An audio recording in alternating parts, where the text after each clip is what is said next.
So I'm Samantha Morales. I work on the volunteer relations team, and this is Bill Modry, who works on interactive team. And he and I are part of the team that works on the UChicago community online. So probably some of you were at this presentation last year when we kind of announced that we'd be starting this project. And we're now launching sites. Some sites are live.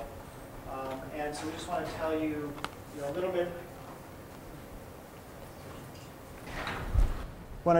bit about what these sites offer, what the community online offers. They're built into these websites is a rich set of tools to help community building. Content management for posting information and news to your groups, event management, email for newsletters and marketing events. There's a community directory which allows alumni to search for and connect with people within your group. Discussion forums and subgroups for people to connect on particular interest topics. So some quick perspective, some quick highlights from the user perspective. It's easy to log in. That's our login button. Nice and easy to see. And we've removed some of the barrier of logging in. We know a lot of people have had issues with the CNET ID, logging into the Alumni and Friends directory. That barrier has been removed with this tool. This tool is just your preferred email, and then you get to pick your password, whatever you want it to be. So we're trying to remove some of those barriers.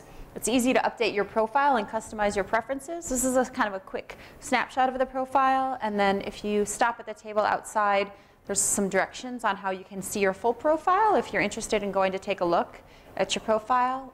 It's got everything from your name, your mailing address, your phone numbers, to your career information, to if you're married, if you have kids.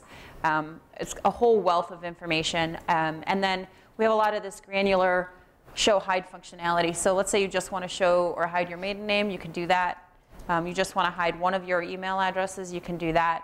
And the whole profile is built that way. So it really allows you to share as much information as you want to share or as little information as you want to share. Our event registration is built into this, as Bill had mentioned. And each user, once you've logged in, you can track all the events for which you've RSVP'd or for which you've bought tickets. That will live in your profile. It's easy to find. You can see photos from events. So a lot of people want to go to events and they want to see the pictures, but they don't necessarily want to log into Facebook. A lot of groups are using Facebook right now as their place for sharing and communicating. Groups can now use these sites and post photos, and so if you're not on Facebook, you can still see your pictures. You don't have to log in and be a Facebook member.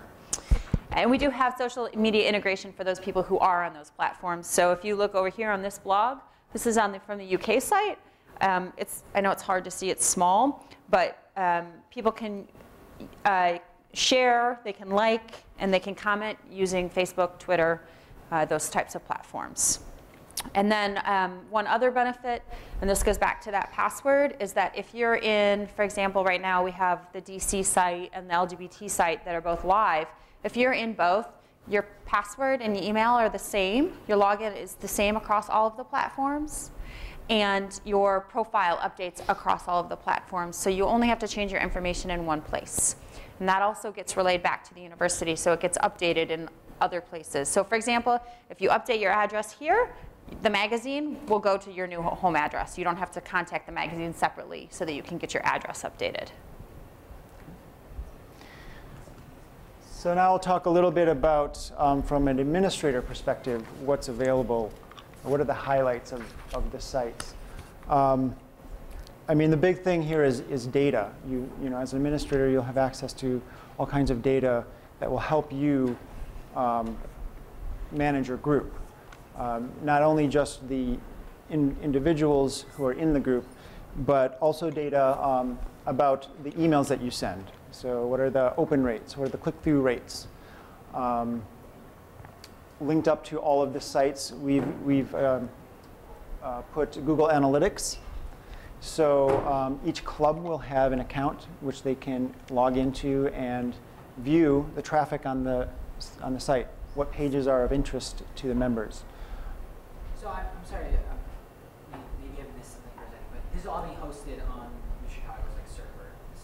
It's actually on the server of the vendor we're using to build these sites. So the vendor is OmniMagnet. OmniMagnet. Magnet, like a refrigerator magnet.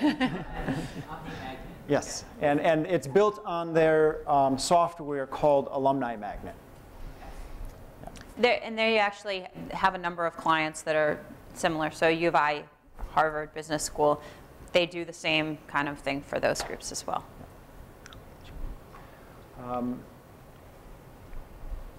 So this really gives the administrators the insight into kind of what people are reading, what people are interested in, what they're looking at on the website, so that you can reach out to the members of the club either to identify potential volunteers or to help market your events, or even decide on what events you should have. Speaking of events, there is a deep well of functionality around event management. With this tool, administrators can pull reports. There's a number of reports available to see who's signed up. And you no longer have to wait for a university staff member to pull that information for you. Similarly, you can create events that are both paid or free.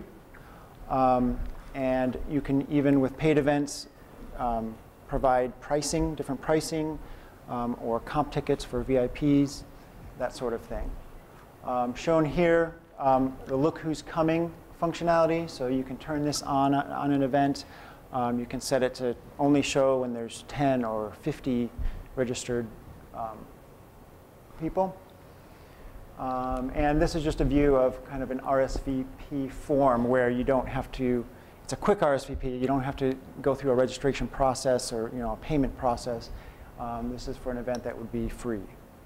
Just want to know who's coming. One thing that's also interesting to note for people who have worked with the Alumni Association for a while is we get a lot of feedback that you want to see your historical events. And this keeps your historical events. So an event is upcoming until it happens, and then the next day it's automatically moved into your queue of past events. So you can always go back and see your data from those past events, or even look at what description did I use last year for this tour. We're doing it again. I don't really want to reinvent the wheel. Yep. How far back does it hold in the book? I think all time. Indefinitely, yeah. You can decide if I don't think there's really you can delete event content if you want to, but if you don't, it will stay there. Follow on to that is with this being a new site, are they moving old events over, or will it just start accumulating now? It will.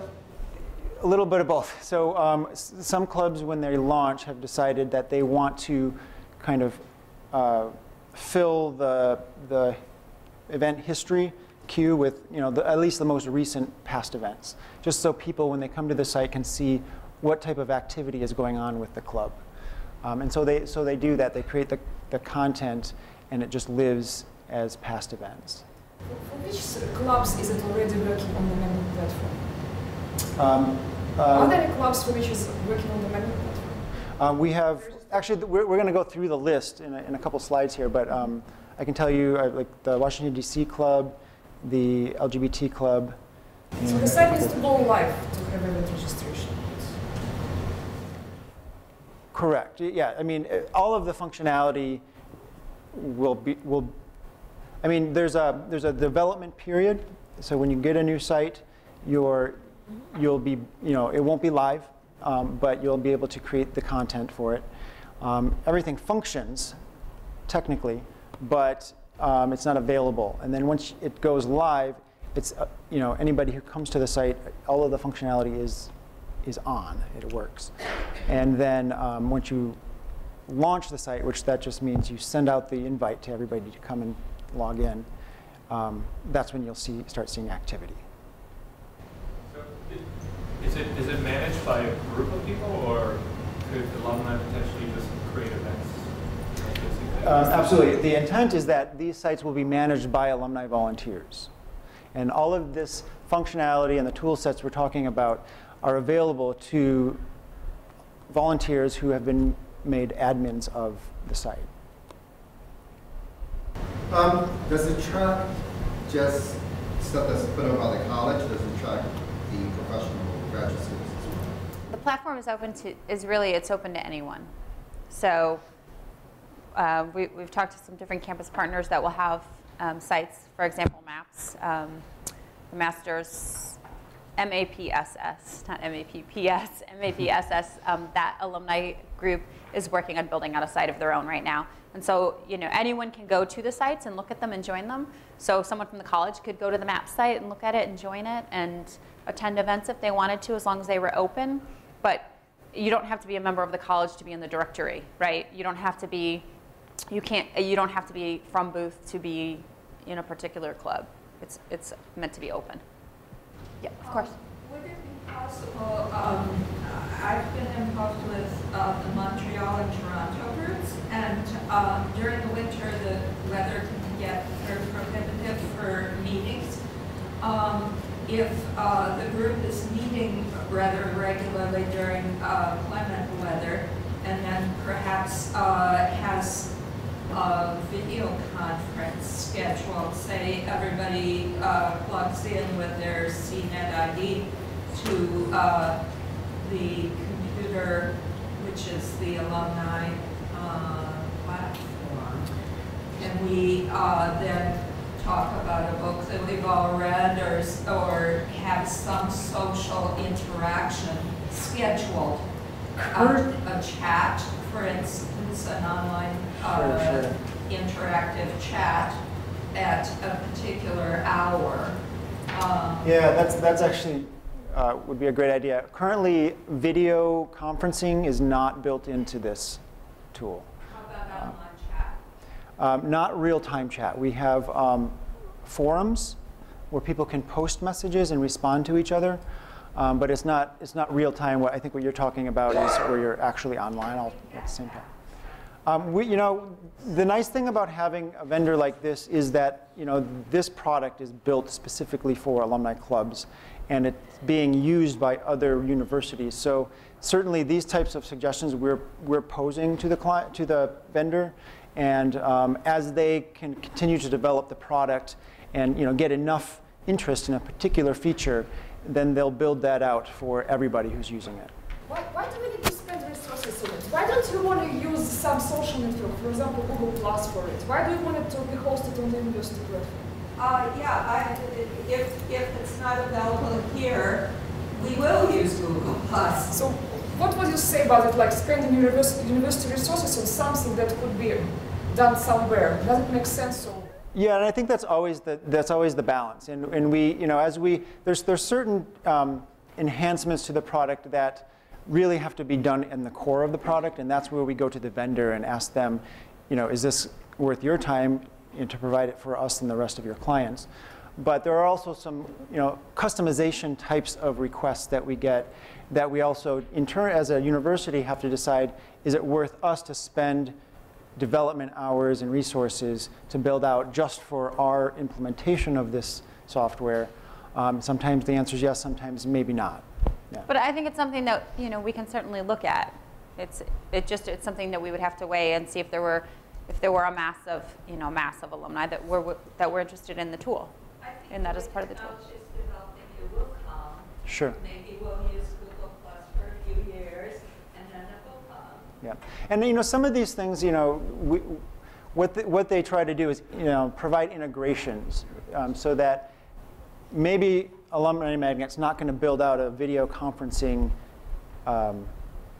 widget or tool or software, but they might be able to connect up to Google and allow the two to work together more seamlessly. So, yeah. Did you have a question, Michael? Yeah, I was just going to add a little bit of context. I mean, to your point, I think these folks would be delighted if the alumni just started to use this functionality in its most basic form. I think it would be a great victory for them, and I think they've been working on it for the university, been working on it for several years actually, to try and get this basic Dead on. What's that? I said you're dead on. And to your point, just additional context, the reason why the university initiated this project and didn't leave it to Facebook or Google is they wanted to give a point for connection, a service to their alumni. This is essentially a service to the alumni to try and provide you a way to connect to other alumni. This is the different thing. A general concept, like you have the database, which is not reachable by anyone, just for alumni. Having this database, having event registration that is administered by the university. This is very important. But if you want just a video chat, there is nothing there that kind of has to be. I mean, it's a very strategic decision for these guys to consider. Is are you offering something there that you couldn't otherwise get on Facebook or Google? It's a very good question.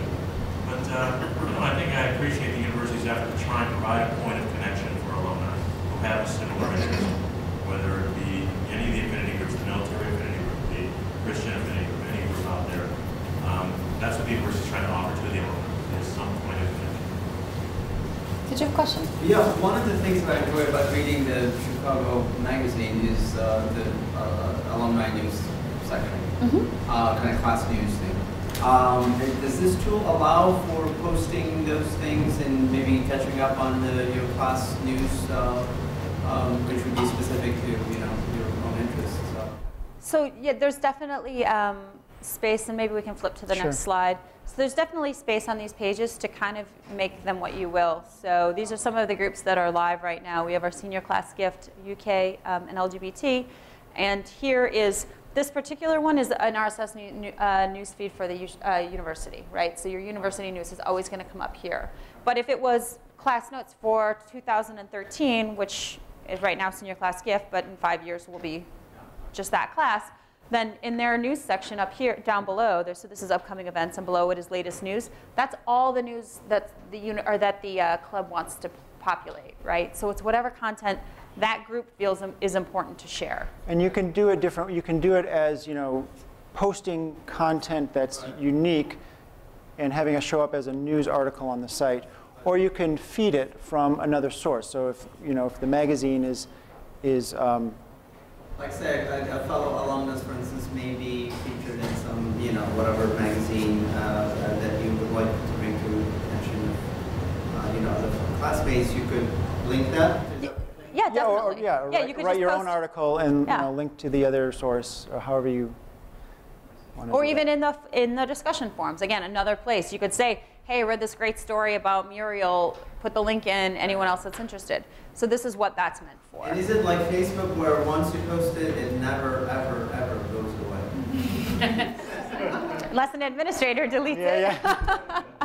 Yeah, I mean, the administrators would have the ability to edit, delete content as they see fit. But yeah, potentially, I mean, if it's something in a forum or even a news article, it could sit there as long as the administrator thinks it's relevant. So let's say I was from the class of 2007 and I joined the LGBT group as well. When I sign in, do I see those groups? You don't. So it's not like Facebook where you have that column where it says all the groups in which you belong. You have to know the groups in which you belong. Okay. And for the discussion forums, if someone were to put a discussion on one of my group posts, would I get that discussion via email? Is that a possibility? Or would I have to go into the site to get that discussion? For now, you have to go into the site. We are definitely pushing for, we call it push notification. Yes. For many reasons on this site. There are many things on this site that we are requesting push notification for. I think it's the next step. I think it's something that a lot of their clients are asking for, but it's not there yet, and it's something that until the core functionality is right where we want it, we're going to focus. That's a later request. Is that the same thing as an RSS feed, or are those different things? Separate. Different. Okay. Push notification is basically if someone alerts me to something that I commented on Facebook, I get an email saying someone commented on your post. That's what push notification would be for this site. But there is RSS? We do have RSS feeds, yeah. Not for forums, right? Not for forums. No, actually, that's a good point. It's not built in anyway to provide an RSS for a forum. From news and for events, right? News and events. On the same note, from the administrator's perspective, is there approval or different administrative tools to regulate forums? Certainly, yeah. So there's a whole layer of different levels of approvals that you can give folks. So your head administrators are the ones that basically have all the control. And then you can give people any level of rights. They can have rights to manage articles, which they can edit them and approve them to be published, to manage and edit forums, to manage and edit events, to pull reports, to manage e-commerce. And you can set all different, it's probably infinite the number of combinations of rights that you could give an admin. And as a follow-up, are there push notifications for administrators? No, so that's part of the built-in that we're working on. Is we want that push notification for that especially, because if you receive a news article that needs to be published, we'd like you to just get an email. Right. And then final question is, how does this work at all mobily, or is it only? Does work. It is. Yep. It is mobile enabled. The DC site, if you actually wanted to go to it on your phones to see what it looks like, is uchicagodc.org. And you can see that one is mobile enabled. It's mobile enabled. It's not, there's a mobile version of this site. It's not an app. It's a mobile version of the site. It looks nice. Yep, exactly. Okay, so we currently have 5 groups using the site. The Alumni Club of Washington, D.C., the Alumni Club of the United Kingdom, the LGBT Alumni Network, the Alumni Board of Governors, and the class of 2013/senior class gift. Our site users are alumni, students, parents, faculty, and friends of the university. Why that's important is that right now our current site, one of the barriers is really engaging folks who aren't alumni. So we know that in the regions, or parents want to get involved with their students. There's not an easy way to do that, and these sites are meant to kind of open the doors to those sorts of engagement connections. So a little bit of data for you. For the DC, LGBT, and UK sites, when we send out that initial newsletter saying, come join our site, check it out, update your profile, we've had 23.4% of the community members open the welcome email. By comparison, the average open rate for emails that we send from the university is 20.76%. And then one of our biggest successes, the LGBT group has sent 13 additional emails with an average open rate on those jumping to 28.4%. And even more remarkable, when those messages are targeted to a particular region or a smaller subset of their large community, the open rate jumps to 34.5%. So we're seeing obviously a huge difference in reaching our members in that way. With respect to the profile, which we showed you, when we sent the launch letter asking people in the DC region to update their profile, we had 147 members update within the first 2 weeks. By comparison, over the same time period, we sent an email early this year asking alumni in that region to update their email or their profile on the Alumni and Friends website. We only had 1.4%, so we doubled the contact information, updated contact information when it came from the club. Obviously, that's very important to us because if you can't reach your alumni that are in your area or in your club because you have a bad email for them, they're not really much help to you. They don't really help further your mission. So having good contact information is key.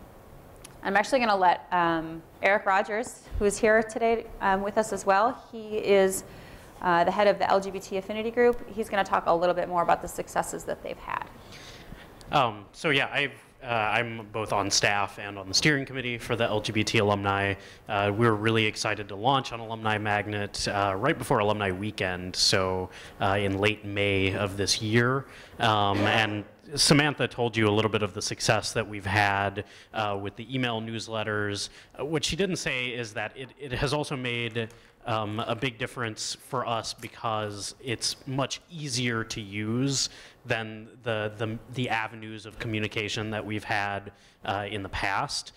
So we can actually have volunteers put together an email newsletter with an event that maybe has only been finalized that day, and they can get an email blast about it out the same day, and then get these kind of open rates, 35% when we've targeted to California. Just last week, we had a really great success with our chapter in San Francisco, which oddly enough, we've kind of struggled with.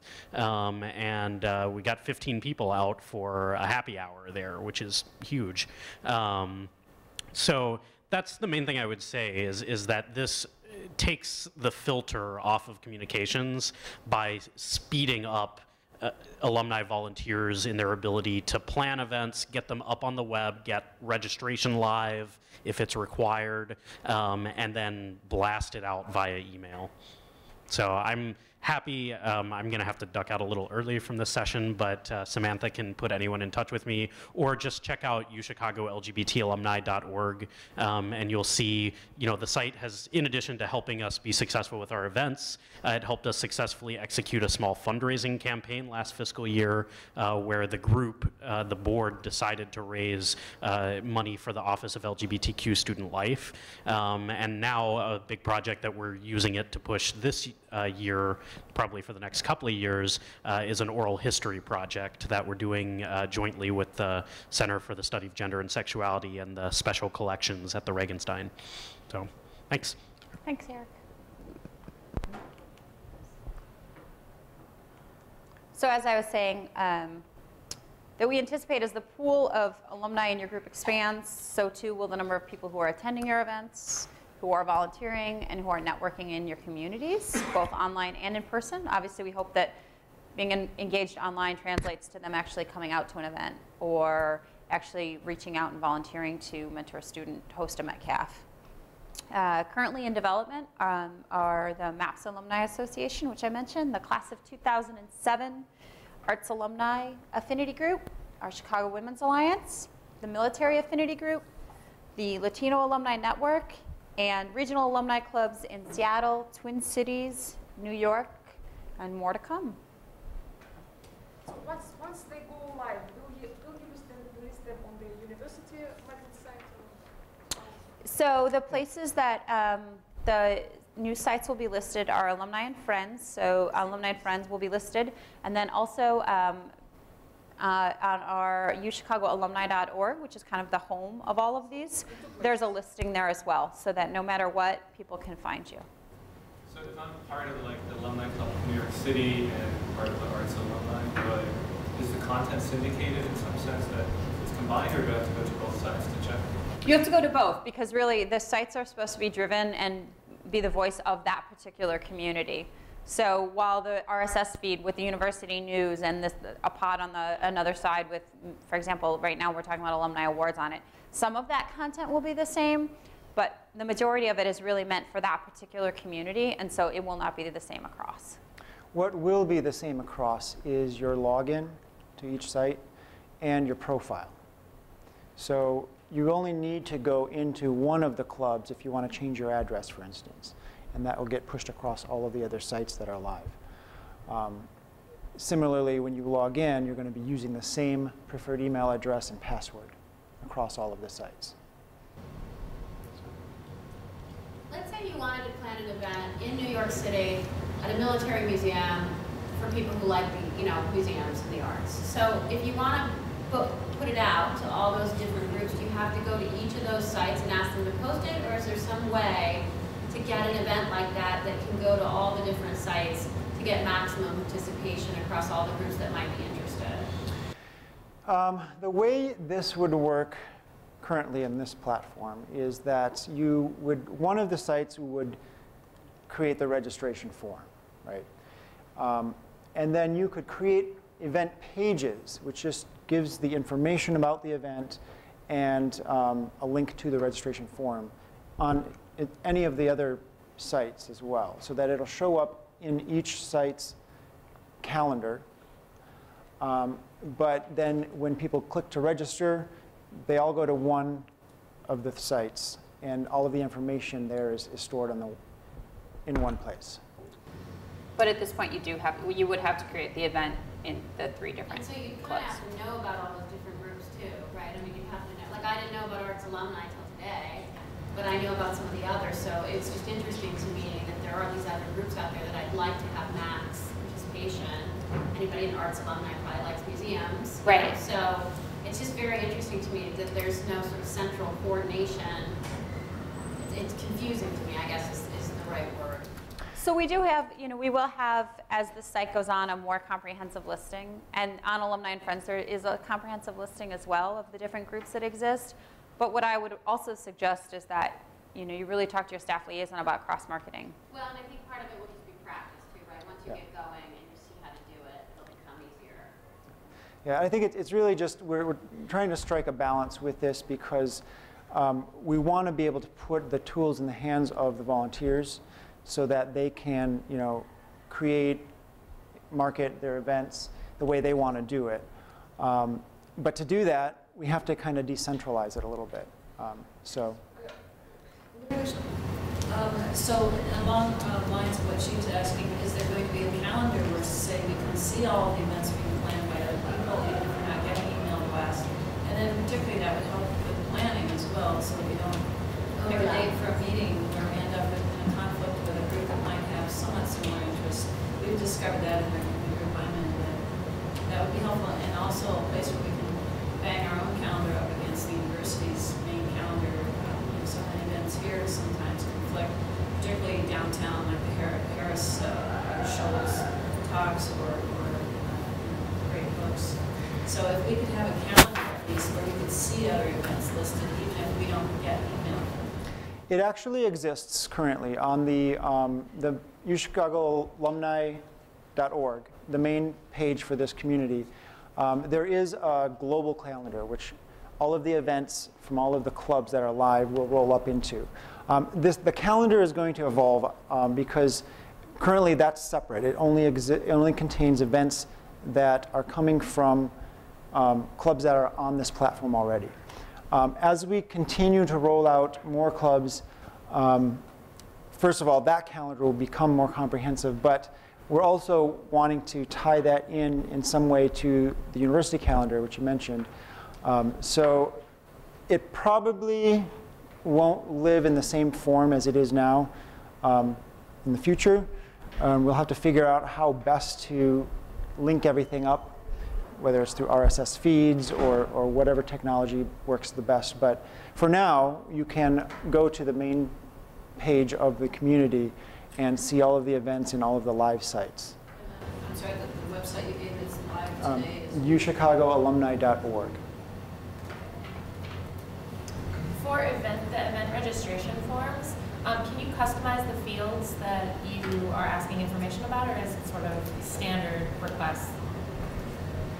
So you're thinking like... like, for example, for the recruitment reception for senior class gift, we like to collect their major and their campus activities so that we see how diverse the community that we're reaching is. And so we use a WUFU form right now, but if going forward we wanted to use Magnet for it, would we be able to customize those fields?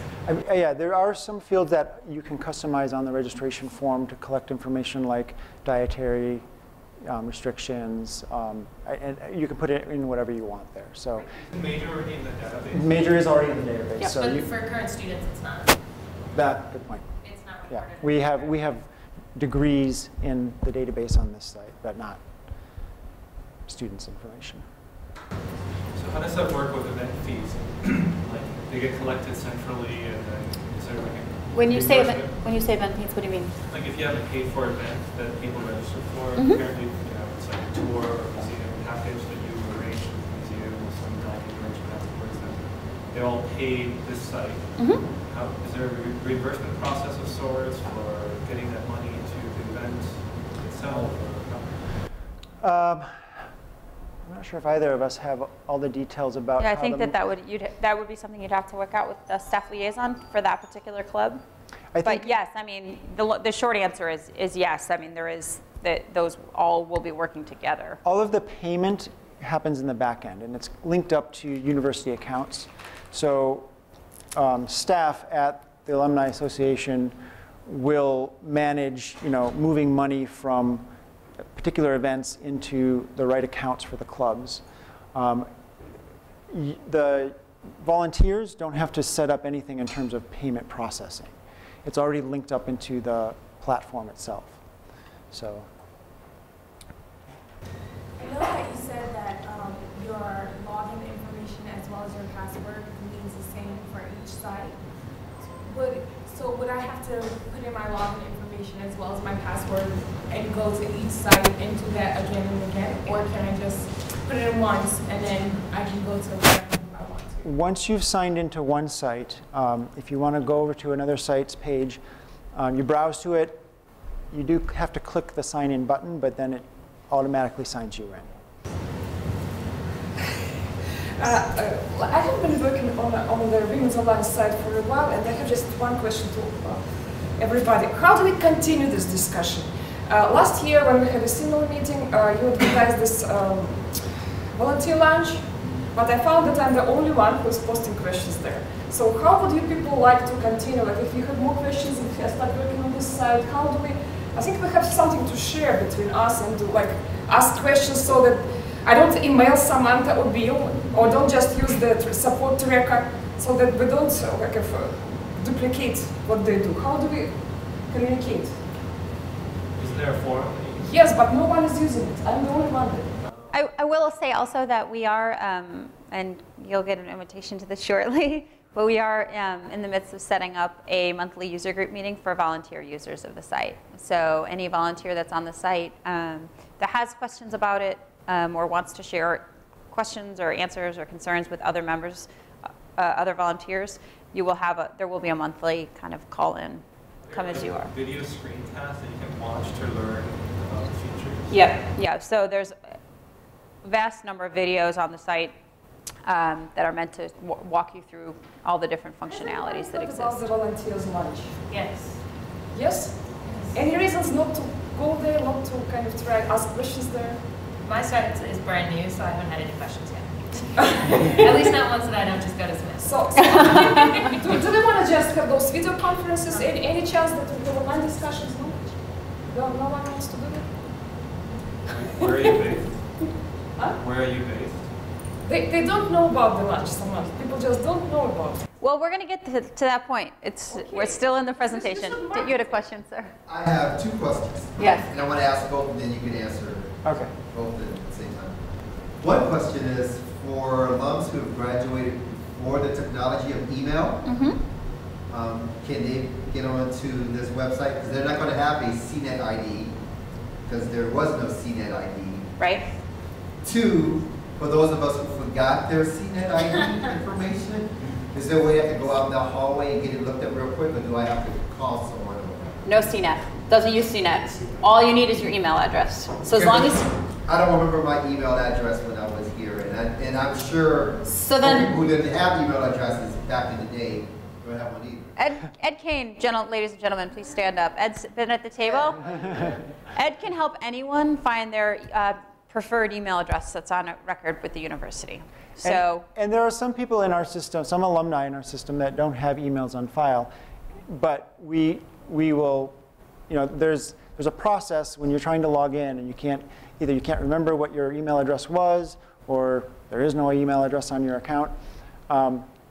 It'll take you to a form that you submit. Ed will contact you and get you set up with the email address that you want to have on your record, and make sure you can log in. But since you're here and Ed's here, I would suggest you connect in person. I mean, I know I get emails all the time, but I don't know what my login is for. I would start with the email address you're getting emails to, because that's probably the one we have on file. Yeah. And then you'll go to the site, and Ed's got instructions at his table outside. You'll go to the site, and you'll just say, I need to request a new password. It'll come to you. Usually takes no more than 5 minutes. You can go in and change your password right then. Easy as can be. No, of course. Good run. You have to have one more time. Okay. There you go. Okay, so aside from all the functionality that we've been talking about, the other thing that we are developing on this platform is the Alumni Directory. So right now it lives in Alumni and Friends behind the CNET. And some of you who've been on there might recognize this screenshot, and that's kind of what it looks like now.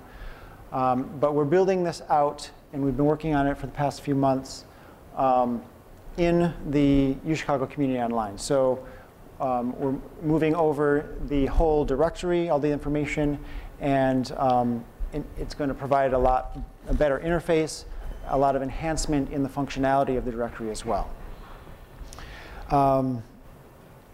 Some of the things that Samantha was talking about regarding the profile. play into what's going to be available in the new community, or new alumni directory. You know, the easy login, the profile with the granular hide and show options in it. We're also, in your profile, there's a place to put in your social media links so that people can, you know, reach out to you on those platforms and use the functionality that those were built for as well. So we're putting all of that in together, and this is a snapshot of the new directory that it's not quite done yet, but you can see here we have the search fields on the left there, where you can look up people by their UChicago information, degree, school, years. But one of the big improvements here is with the career network. So currently, the career network is separate from the alumni directory in Alumni and Friends. And with this, we're going to integrate the two so that whether you're trying to look up an old friend, or you're trying to find a new job, or you're trying to look up an old friend to get information about a new job, you can do it all in the same search using different search options. So for career, you can search the directory by companies, job titles, industries. There's also just an open keyword. So you can, you know, if you're not sure where it fits in the profile, just type in the keyword and it'll search all of the career-related fields for you. Also, I think a very useful option here is there's an option to look for people who are seeking jobs, and there's an option to look for people who have a job to offer to alumni. And these two options are available on the profile for people to self-identify that this is how they want to network. So I think that makes it a much more powerful way to connect with other alums and find the information you're looking for. And then it's kind of cropped off, but on the bottom there is geography. You can look for people by home address or by work address. One other thing about the directory, sorry, and then I'll take your question. Quick question. So, a person were looking for a job, and someone were offering a job. Could that person who is offering a job post like the job description on the site? So, in tandem with the new directory, one of the sites that we're launching will be the career site, for alumni. So we have a student career site. We'll have something similar for alumni, where we will have more enhanced than what we have for our LinkedIn alumni group. So we'll have job postings there, and forums. We'll have webinars there that we, Annie White offers webinars monthly now, I think. So all of that content will live on the careers page. When do you think it will be up, the careers page?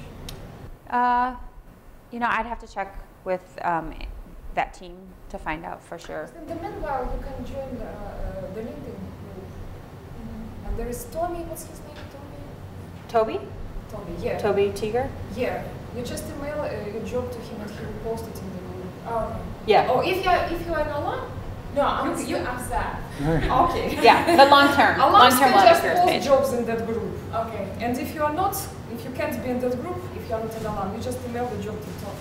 Okay. So one other interesting note about the directory is that currently the alumni directory is only accessible to alumni. The new directory will actually be accessible to alumni, students, and to faculty. So alumni will have the option to select only let other alumni see my information, but then for alumni who want to serve as a mentor or networking resource for students, that can happen in one place. That doesn't currently exist anywhere. It's hard for students to find alumni who maybe are in New York who have an interest in advertising. This will help them find those particular alumni, and if those alumni are willing to be found by students, then they will have a means for reaching out to those alumni. So tapping into, I think, what is one of our largest areas of interest for alumni who volunteer, and that's to work with students. It will give us a new platform for doing so. So I saw that on the Affinity group sites or the club sites that they had a specific, like a short directory that's for people in that club, right? Yep. Now, is there customizable information you can have in your particular directory for your group? Yes. So, so each of these sites has community directory, which is a subset of data that than the main alumni directory. And that directory will include everybody in that club, not just alumni. But only alumni, students, and faculty can actually view the directory right now. We have to be careful with privacy issues there. But yes, so each club can customize the fields that pertain to that specific community directory. So, if there's a club that wants to have a different, like a professional interest category that means more to that club, then they can add that as well.